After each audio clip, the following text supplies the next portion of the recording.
Hey everybody, we are live. Welcome to another edition of Boston Straight Shooters. One of the hosts, Steve, aka Negative Ned. Frank's running a little behind. Hopefully, he'll be joining us shortly. So we'll hold down the fort until he gets here. uh, this is the show we talk about the Patriots, Bruins, Celtics, and Red Sox. Get you all caught up on the goings on over the last week. In this case, it'll be 2 weeks since we weren't on last week. We have a lot to talk about. So without further ado, we'll get started. And we'll start with the Bruins. The Bruins made a bunch of front office moves. Bear with me while I try to post the link so you guys can join the show. Um,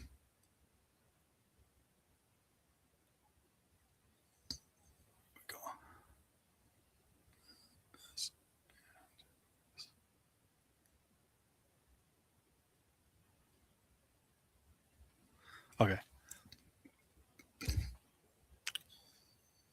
All right. Let's see what that does now. All right, back on track. All right. Bruins made a number of moves in their front office. Kevin Adams, who was the former Buffalo Sabres GM, was named as a senior advisor to the general manager, Don Sweeney. Not sure I like that move. The reason I say that is, he got fired from Buffalo, and they started doing a lot better without him.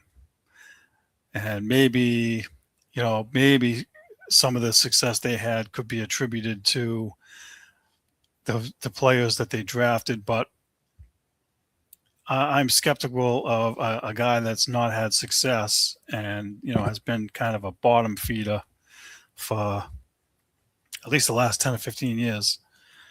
And so that move has me a little bit stumped. The only one good thing I will say, if my buddy Danny's listening and he wants a little positive, Pete, is that they actually finally hired somebody from outside the organization. They don't do that very often. They always grab people from within. It's almost like the good old boy network. So I'll give them that. Bear with me. They also made a slew of other moves here. I'll read them off. Dennis Bonvie was promoted to assistant general manager of player personnel. He was formerly the director of pro scouting. Jeremy Rogalski was promoted to assistant general manager of analytics and strategy. He was formerly the director of hockey analytics. I don't know what the difference is between the two. To be honest with you, hockey analytics. I mean, what's the difference between analytics and strategy and hockey analytics? I mean, you're analyzing hockey either way. I don't get that. But I guess they gave him a new title, and maybe it comes with a bump in pay. Who knows? So I'm kind of laughing at that. Alex Jimenez, or I guess I forget the pronunciation. I apologize if I butchered it. Was hired as director of operations and collective bargaining agreement. Okay, I don't know who had that title before, or if they had somebody there that left. So collective bargaining agreement, that's important, obviously. I think coming up soon in the next few years, I think there's a new collective bargaining agreement coming up for the NHL. So that's an important position.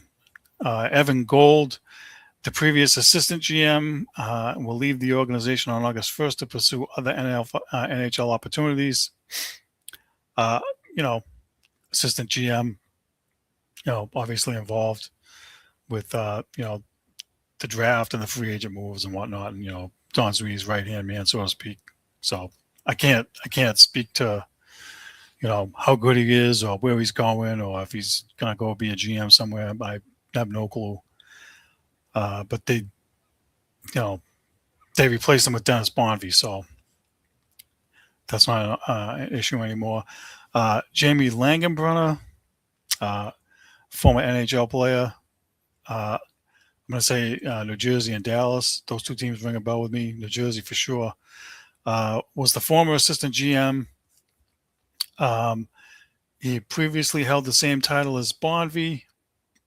and he left the team early in the offseason to pursue other opportunities. I'm not exactly sure where he went either. So listen, some change up top for the Bruins, but not the change everybody wants. Everybody wants Don Sweeney fired and Cam Neely fired. So unfortunately, I think you're gonna have to wait until the end of this year to see if they're bad enough that you can get your wish. Um, you know, uh, and I want to say they have to get a new Providence Bruins coach too if they didn't already. I have to look at that. But notwithstanding, look, the Bruins, they made the playoffs last year when nobody thought they would, and I think as long as they can stay relatively healthy, they should make it again. As I mentioned on here a few weeks ago, I like the moves they made. I'm thrilled that they got the right winger from Utah, J.J. Patrick, 24 years old, 25 goal scorer. I'm happy that they traded Corpusalo to the Rangers, and they're going to bring up DiPietro, who's been the best goalie in AHL for the last 2 years, and give him a shot. Finally, he should have been here last year. So the other moves that they made, they re-signed. I'm drawing a blank. They re-signed a guy that was here before. I don't have it in front of me anymore. I erased my notes. Sorry. But they did that. They traded for another defenseman from the Rangers. He'll probably be in the top 4. They have a slew of depth. My hope is that they can still find a defenseman that fits in the top 4 that's better than the guy they got from the Rangers. That's my hope. Somehow, I still think they need an upgrade either there or with McAvoy, because right now I don't know what the pairings are. I still think that he needs another guy. Jonathan Asper is okay, but he reminds me too much of Grizzly. He's small, and I don't know if he's going to be a healthy scratch on playoffs all around. So I still think they need an upgrade on the back end. I think they've done better. They've definitely upgraded, what they had, I think. And it's yet to be seen if they still have another move up their sleeve. Excuse me. So we'll see. It's pretty slow right now for them. I know that I do know this, that they Danny. What is his last name again? God, I'm drawing a blank, dude. Cliff. This is so awful. Nonetheless, listen, the NHL increased the schedule again from 82 to 84 games again. I don't know what the reasoning is for this. Connor Clifton, thank you. That was freaking killing me. I had Cliff stuck in my head, but I didn't have that. So listen, they increased the schedule again. They've been doing this every so often now. They had it at 82, they had it at 84, they dropped it back to 82. It's been 82 for a while. Now it's back up to 84. And they're starting the season September 29th instead of the typical October 6th, 8th, whatever. I'm not sure I like that unless they're trying to space out the games more, like they had the condensed schedule last year because of the Olympics, right? Or the Olympics, right? So maybe they're trying to space it out more so that they don't have it as condensed as they had it last year. Last year they had 15 games in 30 days. They had games every other day just about. That's got to take a toll. So I don't know. I just wish they'd pick one and stick with it and stop bouncing it back and forth. It really is not making any sense to me, but whatever. There's a quick 10 minutes on the Bruins.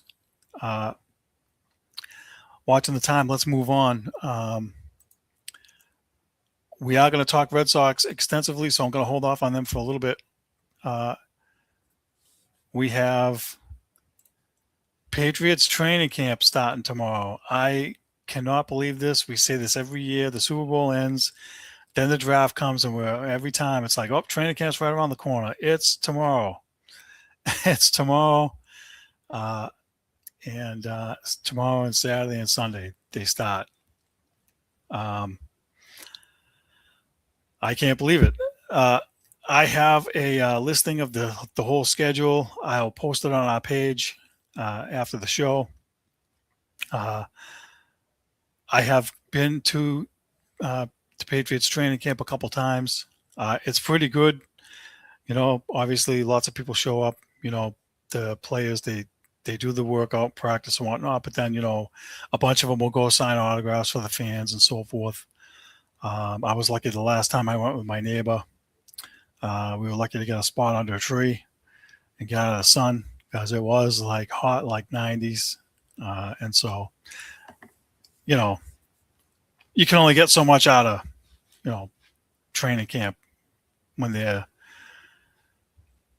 not like full pads, full go. When they do the running plays, it's like half speed. And then the guy busts through, if he busts through, and then they blow the whistle or whatever. Or if he doesn't get through and they blow the whistle, it's like, so it's really difficult to gauge anything other than, the wide receivers. Really, you can see the speed that they have. And, I remember that the year we went a few years ago, Tyquan Thornton. Man, you want to talk about fast. And Devontae Parker. Those two guys, the speed on those two guys was just like, whoa. Unfortunately, that didn't translate for the Patriots, and neither one of them are here anymore. But, I would like to go again at least once just so I can see Drake May with A.J. Brown and Butte and, Dobbs, and see how they all look with the new toys there, new offensive linemen.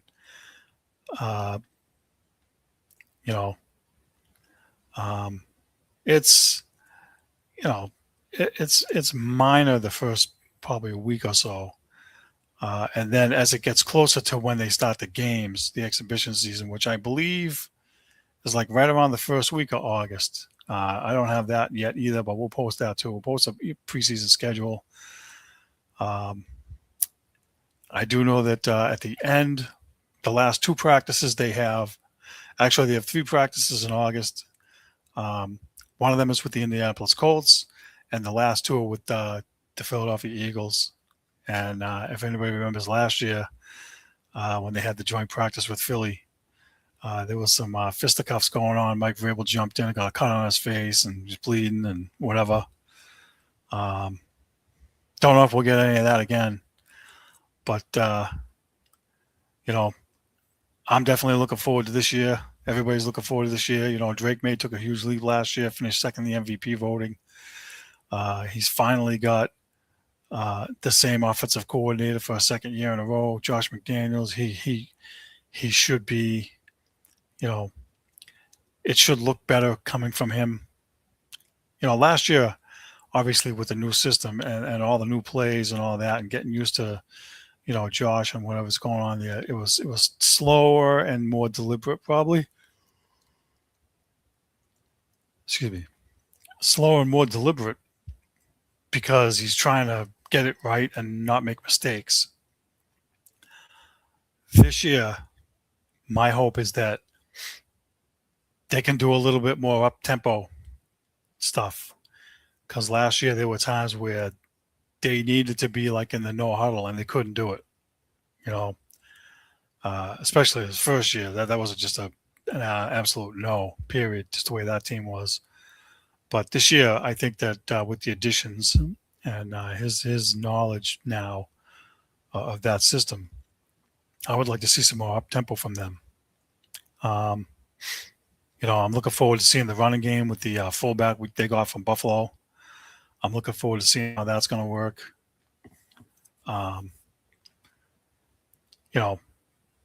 again, they need a balanced attack. You can't have Drake May throwing it 50 times a game, or they'll get killed.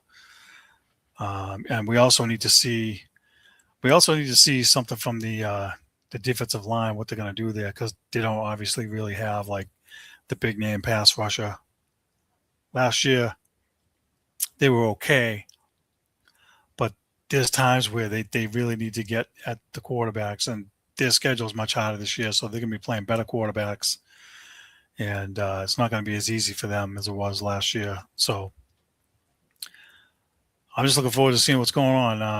The Christian Gonzalez contract thing, that continues to be an issue. I just got through watching, the sports show like I do every night. And, they basically said, hey, look, um, he's going to be signed. He's going to be ready. I think right now it's all just semantics. Of course, everybody's got to be like, well, he was hurt the first few weeks, and is he soft, and this and that, and he missed a bunch of games. But listen, it's not how you start; it's how you finish. I was fine with him missing the first, I don't know, 4 games or whatever he missed, so that you could have him on the back end, and that's the whole point. Sometimes these guys come back, a hamstring injury, you come back too soon, you're shelved for another 4 weeks. What's that do for them? Especially when you're trying to make a run, right? Didn't they win like 9 in a row or whatever at one point, or 10 in a row, or whatever the number was they won in a row? On the back half of that, you need him out there. And in the Super Bowl, he was lights out in the Super Bowl, man. And he's established himself as one of the, probably 5 corners in the league. He's going to get paid like it. And I'm not really sure what they're waiting for, but I do hope they get it done. I hope that he does not get traded. I'm not sure what the holdup is exactly, but when you draft a guy and he's an elite guy, I know he's not Ty Law, but he's that type of guy. One half of the field gets shut off, and you got to keep them guys around. You don't just get them. Other teams traded for him. I think the Rams traded for a guy, and they're paying him $30-something million.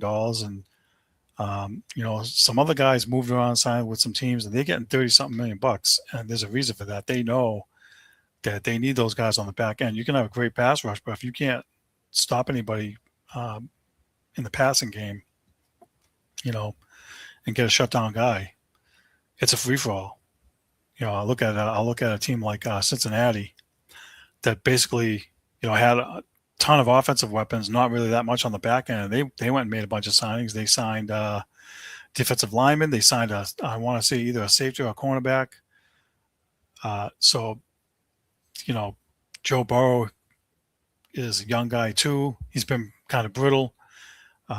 Some misfortune with injury wise, but he's a guy that's looking at going, geez, if we can't make stops, and it has to be like 35-31 every game, we got no shot. And so they made an investment because they don't want him to leave, rightfully so. I don't think that the Patriots would have a worry about Drake May leaving, so to speak, but have a chance to build and keep really good defense, and it starts with the young players that you draft. And I think we talked about this last year, but over the course of probably at least 10 or 15 years, I would say at least 10, Belichick did not sign guys for their second contract and let them go, a bunch of them. And that's a shame. You got to take care of the right guys. Every move is not going to be perfect, but to me, Christian Gonzalez is a no-brainer to sign him. And listen, everybody knows Drake May is going to get paid next year. After this year's over, he's going to get paid probably $70 or $75 million a year. That's just the way that the quarterback thing is going. Maybe they can get him for 65. I don't know. Or they they stagger it like they always do. It's like 65 year one, 70, 75, blah blah. They lowball the front end and back end the high. Put the more on the back end like they always do. Um, so we'll see. You know, um, I'm excited for this year now. Again, I don't think they're going to go 14-3. I think that's ridiculous expectations, but they should be a double-digit win team. 10, 12 wins should not be out of the question. So, as the training camp goes on and, we see what they look like and so forth. Obviously, at the end, I think very early on last year, me and Frank, we had predictions that it was like July, like right at the beginning. And I had 8 or 9 wins and he had like 12 plus ish, whatever. And so now it's like, okay, I think they should be between 10 and 12 wins. Yes. Being realistic. And when we get closer, I'm sure we'll put a number on it. And put more of okay, it's 10 or it's 11 or it's 12 or whatever. And we'll have some fun with that later on. And of course, me being wrong as I usually am, I'll be wrong again. So it'll be okay. Let's move along. Let's move along to the Red Sox. Unbelievable turnaround for them. The last time we were on, they were in the middle of a 9-game winning streak, heading into New York to play the Mets.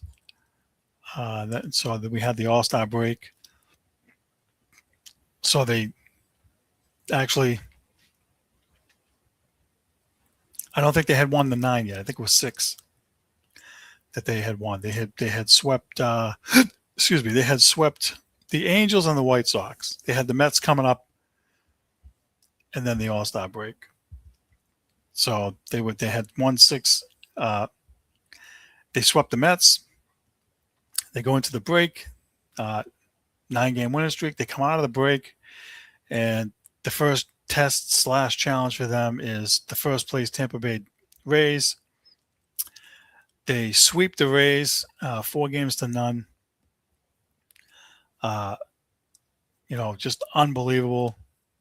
So it's 13 in a row, and I'll do more of a breakdown of some of those games in a little bit. But they get that, and then they play Baltimore on Monday, and they win. And then Tuesday night's game gets rained out, so they had the doubleheader yesterday. They won the first game, and they tied a Red Sox record for most wins in a row with 15, going back to 1946 when Ted Williams and Johnny Pesky were playing.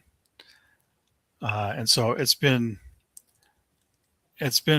fun to watch them, I would say, the way that they've been winning these games over the last, I would say, at least since the Mets series. And actually the Nationals series, when they lost 2 out of 3 to them at that point.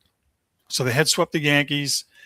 Then they lost 2 out of 3 to Washington. And the last 2 games were ugly of those games they lost. And so at that point, I think we were all pretty much like, oh, geez, they're dead. Yours truly part of that. But then they go on this run, and their home record was terrible. Before they started the Tampa series, they were 17-27 at one point at home. No, 17-27. I'm sorry, they were 10 games under 500. They were horrible. And so these games they won. Let me find it here. The third game against Tampa, they were losing 6-3, going into the bottom of the 7th.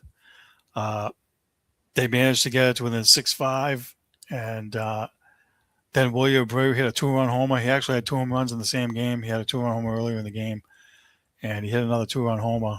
And that ballpark was just going nuts.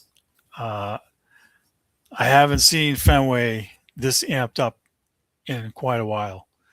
We've been waiting for this, just electric. The guys in the dugout, standing up on the rail and jumping onto the field and going nuts. You know, it feels more like they're united. They're playing together. They're playing for each other versus earlier when it felt more like the old 70s and 80s 25 cabs for 25 guys type of thing going on. There's a number of factors for this turnaround, and we're going to get into some of that later. But just the way the ballpark was going nuts. Like really, fun for a change. Instead of getting your rear end handed to you. So this streak has been good for them. It's been good for us as fans. Finally, listen, when they were the second or third worst team in all of baseball, nobody around here was like, I would say very few people, maybe like 1 out of 10 was like, oh, give them a chance. Oh, they can turn it around. No, 9 out of 10 people were like, they're done. They're cooked. Fire Breslow, fire everybody. I wanted him fired. I want him and Sam Kennedy fired. I still don't want them back. But if they make the playoffs and they're a wild card team, even if they're, 2 games over 500, it's going to be hard to fire them when they have the turnaround that they had after they were left for dead. So remains to be seen. But, this streak has been fun to watch. Unfortunately, last night the streak ended. The game that they played last night in the second game looked very similar to a lot of the ones earlier where they were getting guys on here and there, but they couldn't get string hits together. The opposing pitcher was really good. I think he pitched 6 innings, got 1 run. And so they had a tough time. And, it's and the other thing too is they had to use an opener again because Ranger Suarez, who was hurt, I think he's got a hamstring injury or something. He was supposed to come off the DL yesterday, and they shelved him. They say it was an illness. I have a feeling it has more to do with the field being wet from the rain, and the fact that they had a doubleheader and get his schedule all screwed up. So I think they purposely put the kibosh on putting him out there. So they're forced to use an opener again, which I hate. This is at least a minimum of 3 years running that they've had to do this because they don't have enough starters, or one starter in particular, Brian Bayo, can't pitch in the first inning because he's a freaking mental case. And so, I think his name was Eduardo Rivera. This is like the 4th time he's had to open a game, and it's the 2nd or 3rd time he's been shellacked. He wasn't throwing strikes. He wasn't getting anybody out. He pitched 2/3 of an inning. He gave up 4 runs. I think he threw 40 pitches. He couldn't, I think they were trying to give him the benefit of the doubt, let him get through the first inning so they wouldn't have to burn, guys in the pen. But he just couldn't do it. And so they ended up bringing Brian Bayo in. And he pitched 5 1/3 scoreless innings. Again. Oh, excuse me. 5 1/3 scoreless. The turnaround with him, he's like Jekyll and Hyde. I have his numbers here. Watch this. As a starter, he's 1-7 with a 10.35 earned run average, 21 walks and 22 strikeouts. He might have been even worse than Eduardo Rivera as far as like trying to get through the first inning or any innings at all. I mean, just abysmal. Just couldn't get out of his own way. And ever since he's been moved to the pen, he's 2-3 with a 0.91 earned run average. He's got 3 walks and 27 strikeouts. That was before yesterday's 5 and a third innings he threw. So his ERA will drop below that .91 even further. And so, you know, he's the long relief guy, I guess, for now. And so I wouldn't change that. The only thing they could try to do is at the deadline is try to trade for another starter. You got to hope that you can get Garrett Crochet's been out for 2 months. Nobody seems to know when he's coming back. You got Connolly Early left with some kind of elbow impingement, something or other. Anytime there's an elbow issue involved, even if they rest him or whatever, I'm always skeptical about a guy like that coming back from an elbow issue. It usually means Tommy John. I know they try to do what they can to hold that off, but I don't hold out a lot of hope for that. And then you got Ranger Suarez, who's hurt. You got Patrick Sandoval, who came from Worcester, who missed all of last year with some kind of Tommy John or whatever. So he's just getting his feet wet back here. You've basically had one consistent ace guy, Sonny Gray, and one like Mets okay guy in Peyton Tolley. And I love Peyton Tolley, but he gets himself into some trouble and some jams. And his last start, I don't think he got out of the 5th inning. Or he was in the 5th inning and couldn't get through the whole 5th. So, you know, he's had his moments where, you know, he'll throw 7 shutout innings against the Yankees with 7 strikeouts, and then the next game it's like 3 1/3 and gives up 4 runs or whatever. And then this is the case against the Orioles the other day. We gave up some runs. So, listen, they may end up trading for a starter. Everybody's been talking about them getting a bat.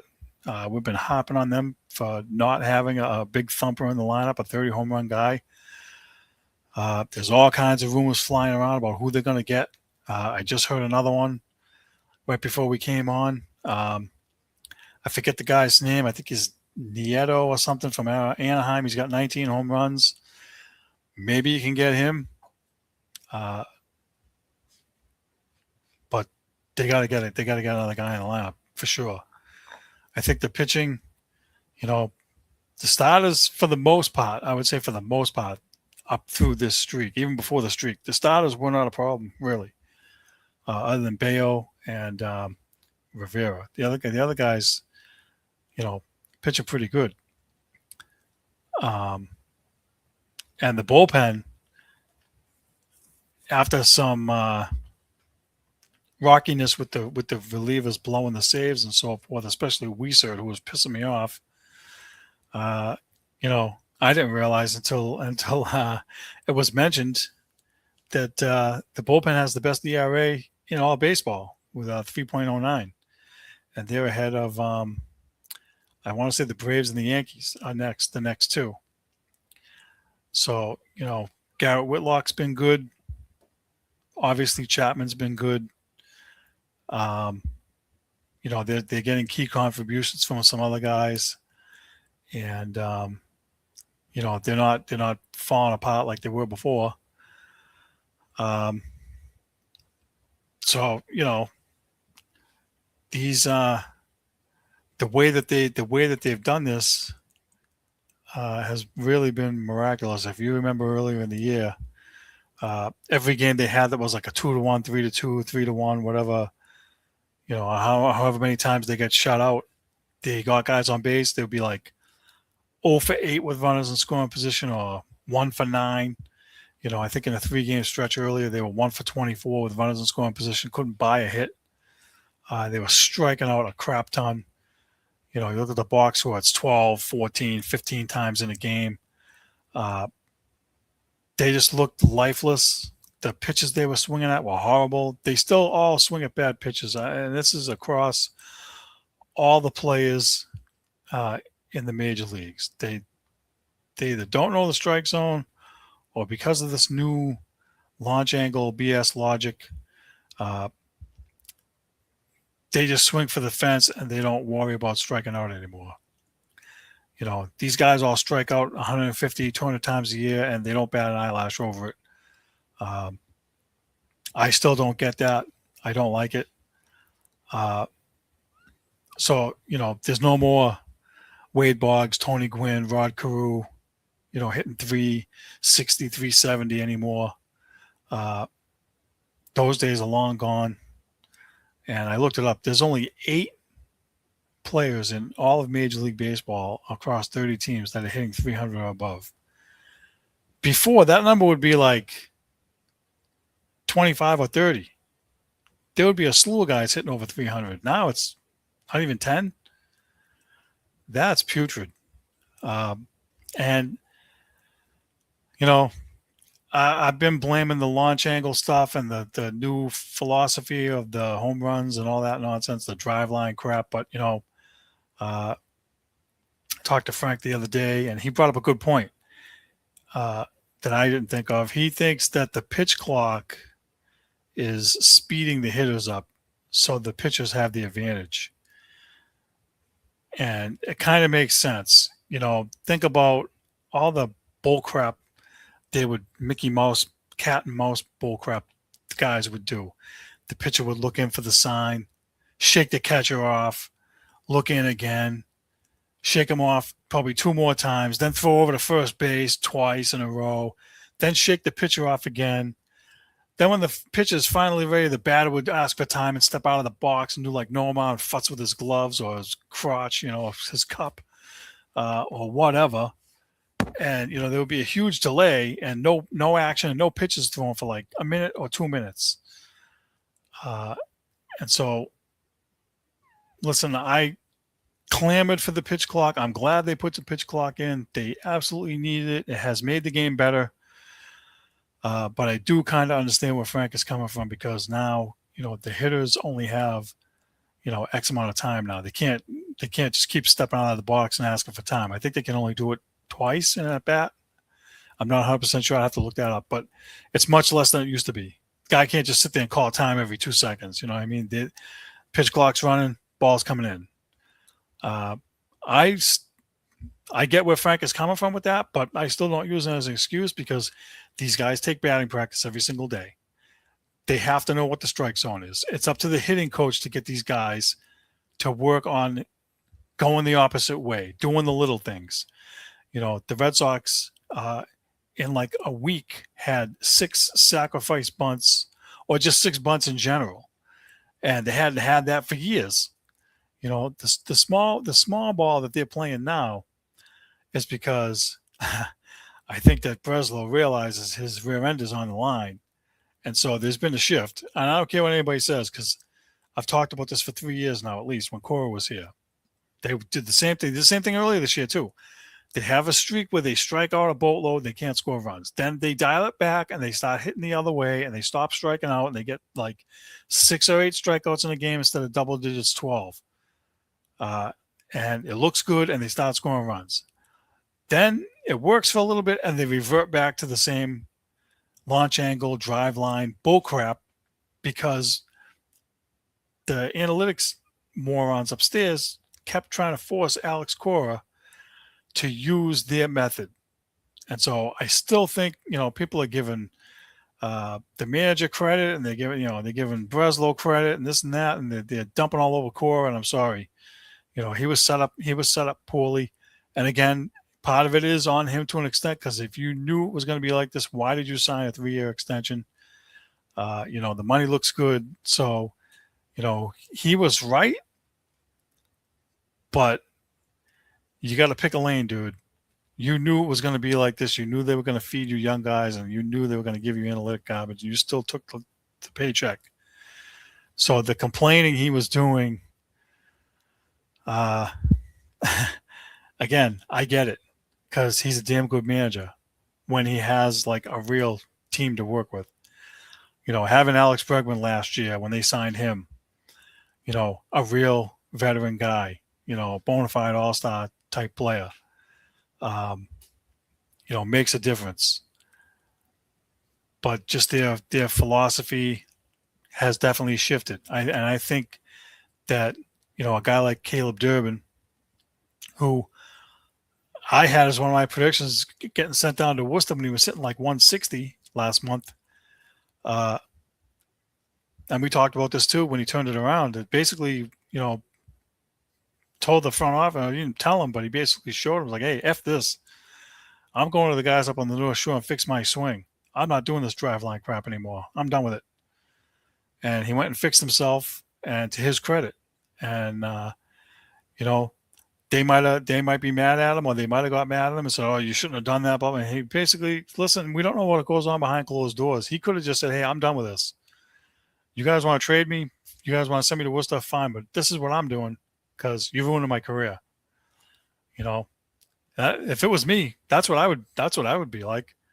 I would do the same thing as him. I'd be like, "Fine, I tried it your way. I'm hitting 160. I'm not even hitting my weight. I'm done. I'm getting fixed. And if you guys don't like it, fine. I don't care what you do. But I need to do this, and I'm doing it." So kudos to him. You know, they're trying to. We've been hopping on this for long enough now. They're trying to shove a square peg into a round hole. They're trying to take guys that are not home run hitters and turn them into home run hitters. Like Caleb Durbin is not a 25 to 30 home run guy. They brought him in here thinking that they could, tailor his swing to Fenway so he would hit like 25 homers. Now he's got 10 homers. He's hitting more homers since he got fixed. And it's not because of the drive line launch angle nonsense. It's because his swing is fixed and the home runs will come when you let the game come to you.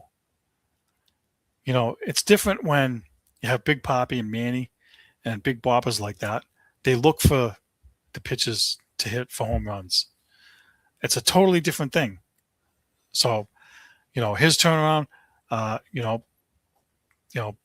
young guys they brought up, Siegler, you know, huge. Anthony Siegler at second base, good defense, can hit, hustles, does the little things. It's huge. Even Monasterio, the guy's filled in at second, short. Is he great? No. Is he better than what they had? Yeah. I mean, he made a boo-boo last night, tried to stretch a single into a double off the wall because he read it wrong. That's a learning curve there. But, the guy hustles. He's playing hard. He's better defensively. I don't have to watch freaking David Hamilton botching a ball in the eighth inning every freaking game anymore. That was driving me crazy. So, in their errors, I think they're in the bottom half of the league in errors now. I mean, remember, they were leading the league for forever. They were leading the league for 2 years, I think, in a row, at least minimum. This year, the defense has been way better. Another guy, Cheng, that they brought up from Worcester, shortstop. He's played well. Masataka at DH, he's starting to hit a little bit. He's hitting close to 270 now. He's getting on base. He's never going to be a power hit. He's never going to get you 20 home runs. But, can he get you 280? Can he get between 280 maybe, 280-ish and get on base? He can be a good hitter. He can. So that's making a difference. Again, the pitching has been outstanding. Sonny Gray got screwed. I hopped on it beforehand, and I'm going to hop on it again. The guy's got 12 wins and a 2.48 ERA. Should have been an all-star. That should have been a no-brainer. He was leading the major leagues with 11 wins and didn't get picked. That's bullcrap. And I don't know if he was going to get picked at the end. Somebody got scratched or whatever, and they went to him and said, "Hey, we want to pick you." Maybe he said, "Buzz off. You guys should have picked me already. Screw this. I'm not playing along. I'm done." But listen, the guys have been energized. They've been energetic. Wilson Contreras, another guy. That's a guy that he's had a lot of emotion. Wears his heart on his sleeve. He's been great for the team this year. I think he's hitting 290. 22 home runs. He's having a great year. And, I like what he brings. I like the fight and the fire that he brings. Um, and something too.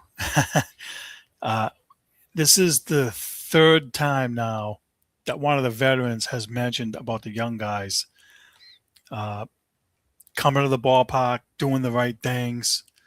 You know, I'm paraphrasing what they said, but you know, Isaiah kind of Falefa earlier in the year, back in like May, I want to say, called out the young guys and said, "Hey, we got a problem here with this." Um, and then I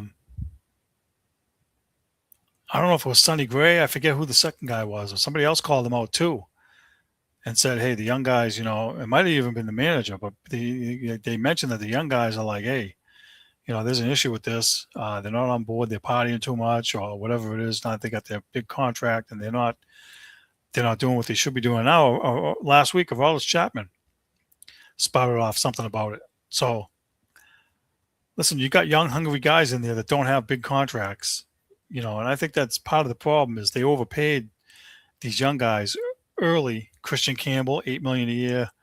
Bayo, $9 million a year. And Bayo had a good year last year, so I don't fault him as much. But he's got an ego now. When they were talking about putting him in the pen or sending him when they sent him down to Worcester, he's like, "I'm a starter. I don't want to hear you talk about bullpen." Well, guess what, dude? You suck as the starter right now. So no, you're not a starter. So I think they made him go down there and eat a little crow and try to get him back on track and be like, "Listen, you need to do this and come out of the pen for now and work on what you need to work on and get out of your head." So good for them finally. I mean, it took them long enough, but they finally did it and sent them down there. Good. Uh, Roman Anthony, 130 million for I don't know 8 years or 9 years, whatever it is they gave him. You know, listen, the guy's still not even swinging a bat, not even a wiffle bat anymore. Still, I mean, whatever that stupid injury is he has, you know, there's all kinds of talk about his pain tolerance. Whether he's soft or not. Look, we don't know the injury. That injury is an injury that nobody's seen for the last 30 years. So, as much as I want to call him soft, I'm not going to do it because I don't know what exactly he's going through. And you also have the back and forth between the front office and the player about what the injury actually was. And here's another thing that's kind of pissing me off. And I know I'm getting off track a little bit, but this pissed me off. Tom Werner was asked a question about the trade deadline, and he had to go and spout off something about Caleb Durbin, about how his WAR is very close to the guy you wanted us to sign. He made this like snide comment and started laughing. Hey, idiot! First of all, why interview this guy? I don't want to hear from them.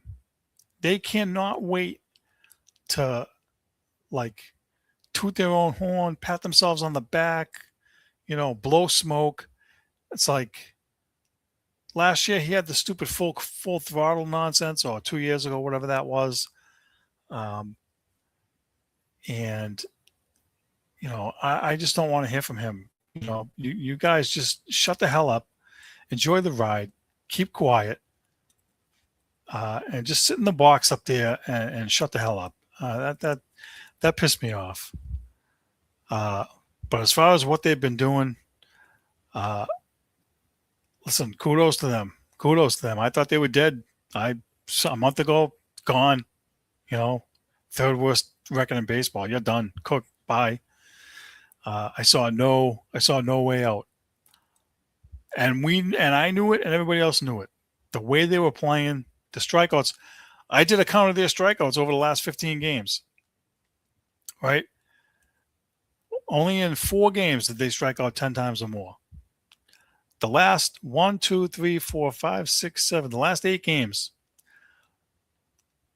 6, 4, 6, 8, 5, 9, 6. So the average is probably about 6, if I had to average that out off the top of my head.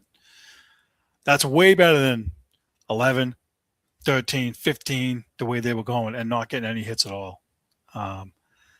So their approach is definitely different, and it's making a difference. They were giving the outs away. They were giving quick innings. They were just swinging at everything.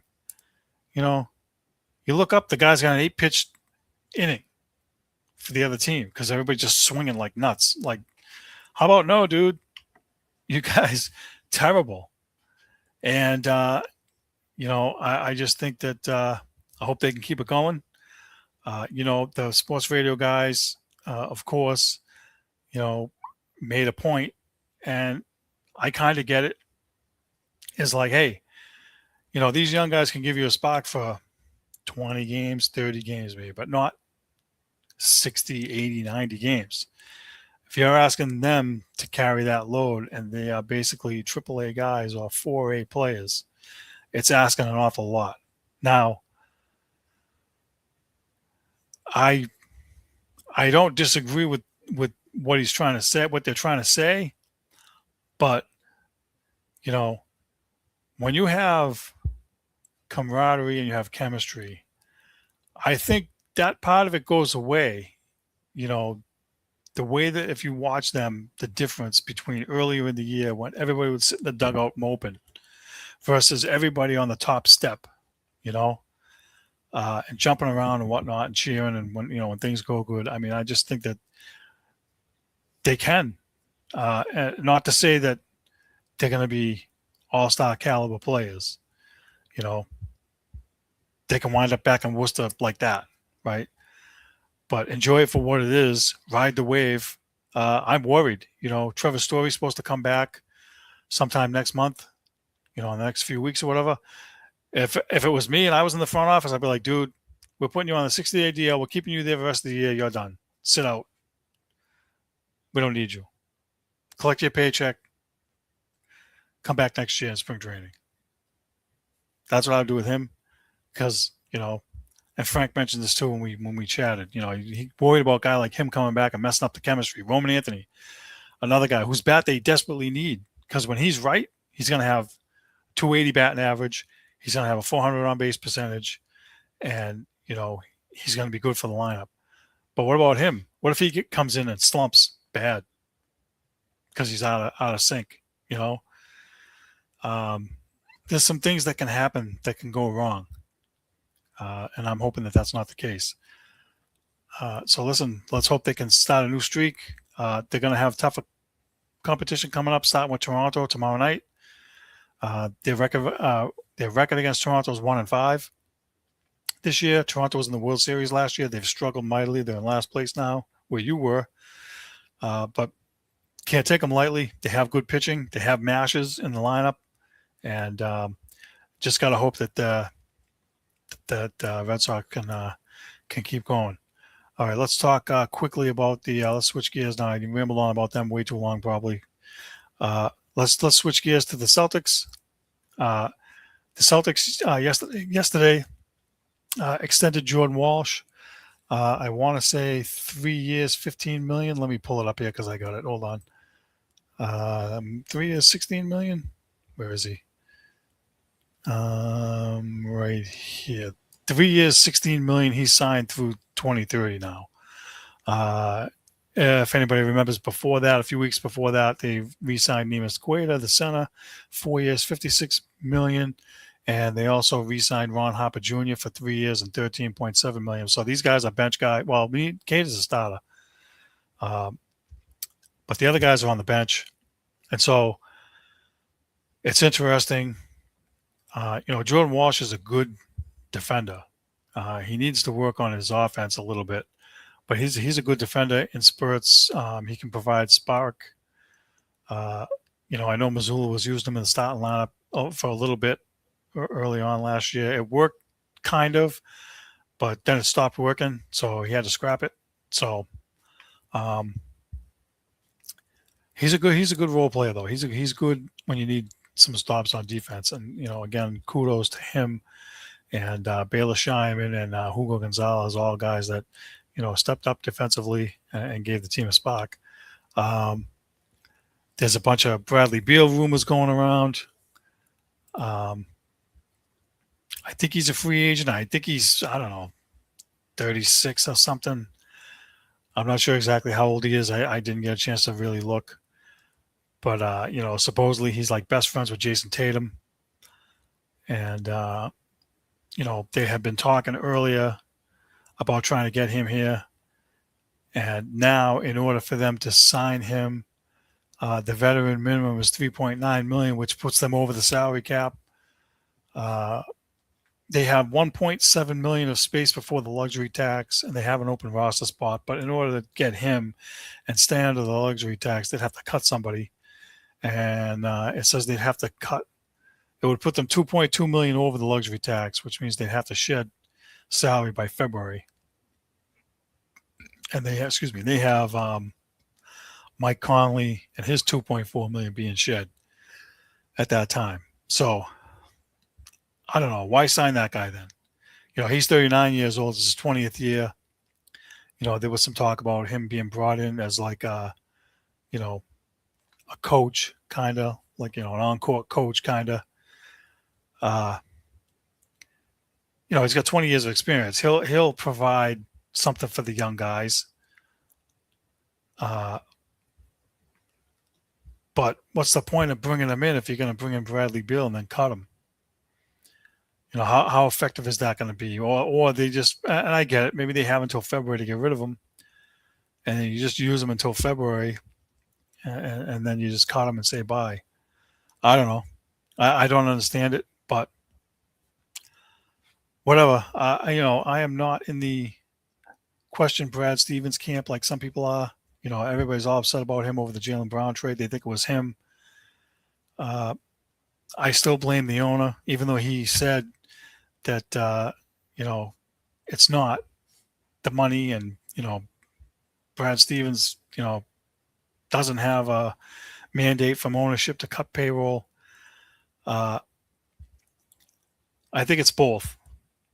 I think that because of the way the rules are for all those luxury taxes and aprons, which we've covered a little bit here and there on the show, this year would be another year. It would be 2 years in a row for them to try to stay under the luxury tax. And then the next 2 years, they can be over and spend money. So it goes in. You have to have 2 years in a 4-year window of being under the tax. So you could be like over 1 year, under the next, over a year, and under the next. And so by doing it the way they did it, where they're under by 2 years in a row, last year and this year, then the following year, after this coming season, next year, then for 2 years in a row, they can be over. And it's still going to be difficult because I do agree with what Brad Stevens said. It's very difficult to have two max contract guys eating up $140 million of your payroll when the luxury tax threshold is $187 million. What are you building the rest of the roster with? You can't have Derek White. You can't have anybody else that you can't have Sam Hauser. You got to shed all those guys. So, and the owner was like, "Well, Brad presented it to me this way." Maybe, but I'm pretty sure they have conversations. And, again, I mentioned the last time we were on, he's trying to build a new stadium downtown in the waterfront area because he doesn't want to be leasing from the Bruins anymore. And that's billions of dollars for a stadium. So you got investors now. It's not like he owns the team by himself. There's a group, and there's investors, and it's shareholders, and it's all this crap we don't want to talk about anymore. So, sure, when contracts come around again, when Jason Tatum's contract comes around and next year rolls around when they have free agency and figure out what they're going to do with everybody, it's going to come around again because they're going to have to make decisions around the salary cap and the luxury tax. But for right now, they have a ways to go before they start training camp. I think their training camp starts in like late September. Their regular season starts in October, so they got a ways to go, and I don't really expect too much more news from the Celtics until season, until we get closer. All right, let's move along. Let's move along to the poll questions. We only had one. Where are you? Okay. This was from this was from last week. With the Red Sox only a half a game out of the wild card spot, do you think they'll make the playoffs? We had yes, they're gaining momentum, 50%, and no, they're still not good enough, 50%. I was definitely in this. They're still not good enough, 50%. I'm still there because they have to make a legit move. The trade deadline, the last bunch of years under Hein Bloom and Craig Bledsoe, the last 2 years, half-assed measures, 1 foot in, 1 foot out. If they want to be serious and be contenders, this is the year for them to do it because the whole American League is crap. I looked. There's 1, 2, 3, 4. I think there's 5 or 6 teams out of 15. I think there's 5 out of 15 teams. 5 teams out of 15 in the American League that are 500, and in the National League it's 9. So this is a bad year overall for baseball, so to speak, with the looming possible shutdown next year, and when the off season comes. I need them to make a legit move. They need to make a legit move for a bat, and if they do that, I'll put them in the yes category. But for right now, I'm still in the no.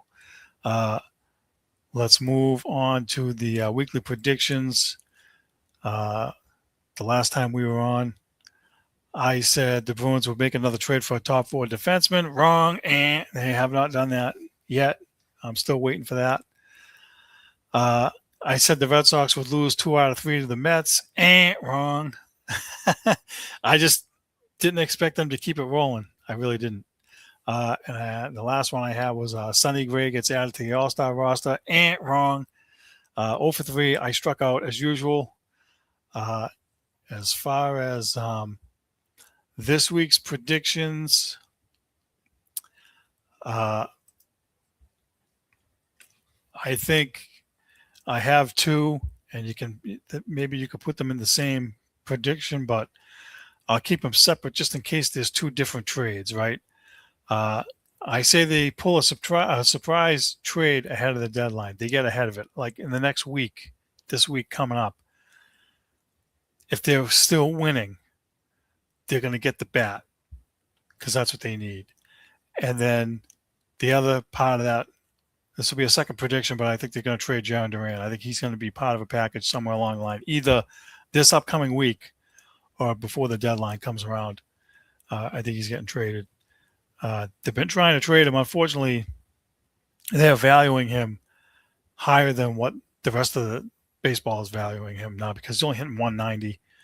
And, he's got the off-field issues now where he's giving guys the finger.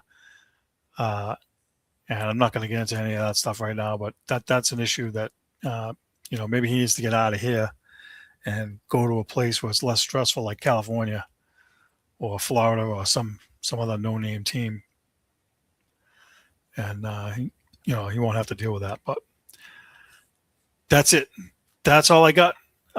That's the end of the show. I want to thank you all for watching. Thanks for the support. Thanks for voting in the polls. Thanks for the commentary. Be sure to check us out on YouTube, and we'll see you next week.